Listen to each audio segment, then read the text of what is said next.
بسم اللہ الرحمن الرحیم۔ السلام علیکم۔ واک ان چینل میں خوش آمدید، آپ کا ہوسٹ طاہر خان۔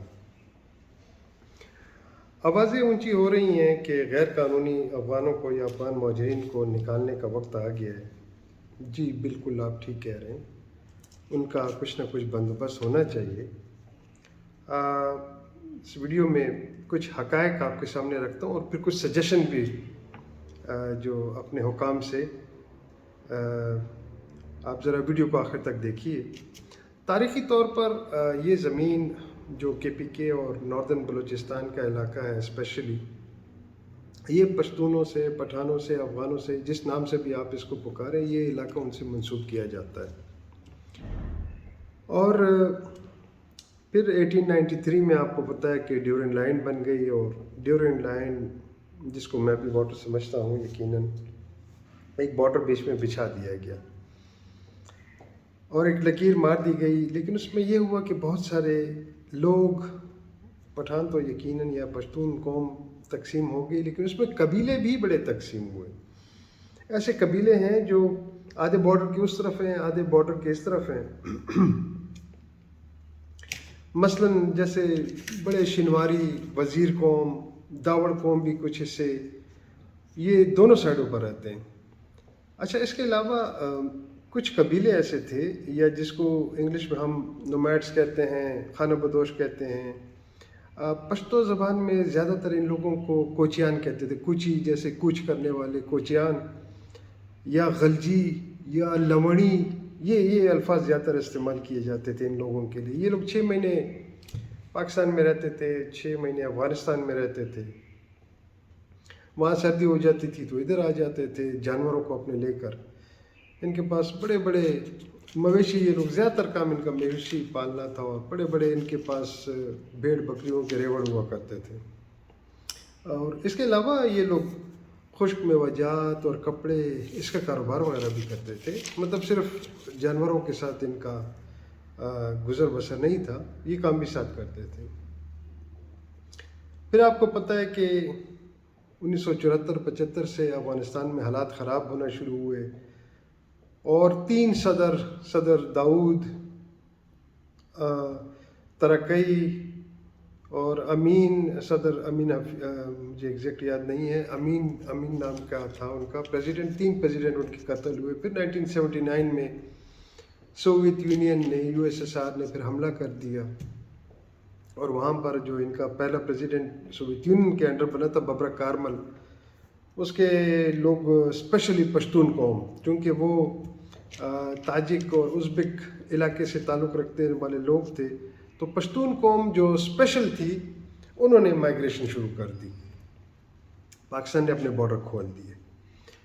ان لوگوں کو زیادہ تر کیمپوں میں رکھا گیا، لیکن کیمپوں میں پابندی نہیں رکھی گئی۔ پابندی اس طرح نہیں رکھی گئی کہ کیمپوں میں ان کو ٹینٹ دے دیے جاتے تھے کہ بھائی یہ آپ کا ٹینٹ ہے اور ادھر آپ رہیں، لیکن یہ لوگ ریسٹرکٹ نہیں ہوئے، اور جس کی مرضی، کوئی شہر جا رہا ہے، کوئی پشاور، کوئی لاہور، کوئی اسلام آباد، کوئی کراچی، جو جہاں جا رہا ہے کسی نے پوچھا نہیں۔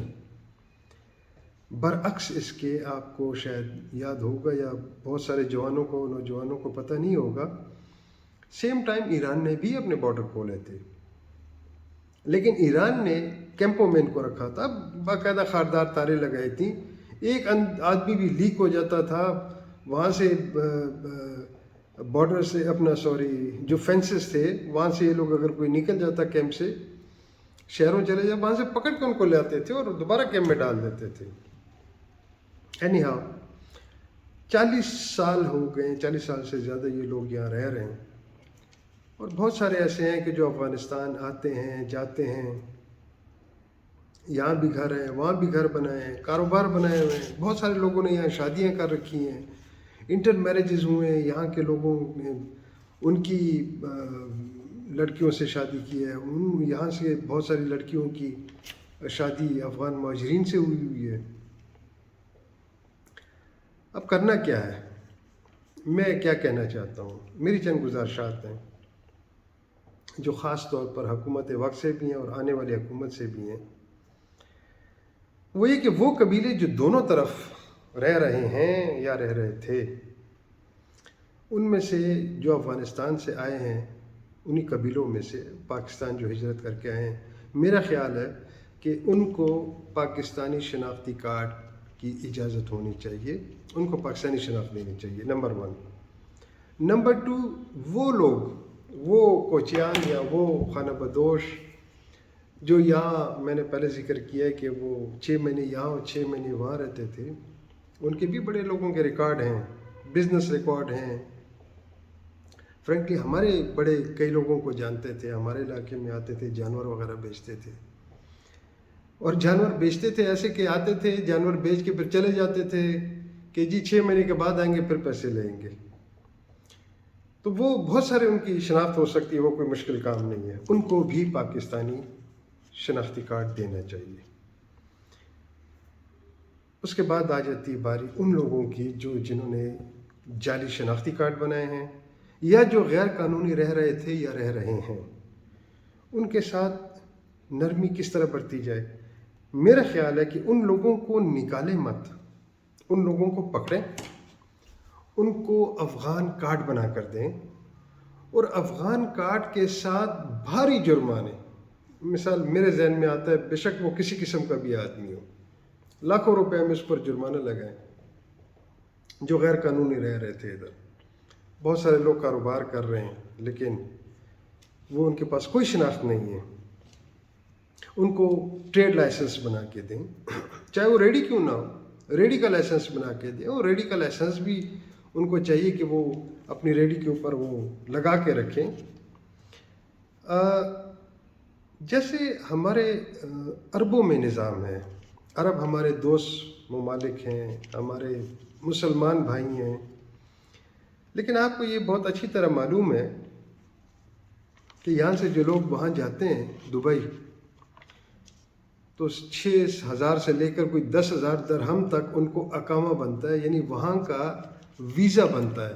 The same thing I am asking for Afghans, کہ ان کو بھی اس طرح کی ایک شناخت بنا کے دیں، ایک اقامہ بنا کے دیں، وہ افغان کارڈ چاہے اس کو آپ کہیں یا اس کو جو بھی کہیں، جو پاکستانی گورنمنٹ ان کو ایشو کرے، اور ٹھیک ٹھاک ان سے پیسے لیں۔ ان لوگوں کو آپ لائسنس بنا کے دیتے ہیں۔ اب دبئی میں لائسنس پر یاد آئے، ڈرائیونگ لائسنس ہے آج کل 6 سے 7,000 درہم ڈرائیونگ لائسنس وہاں بنتا ہے۔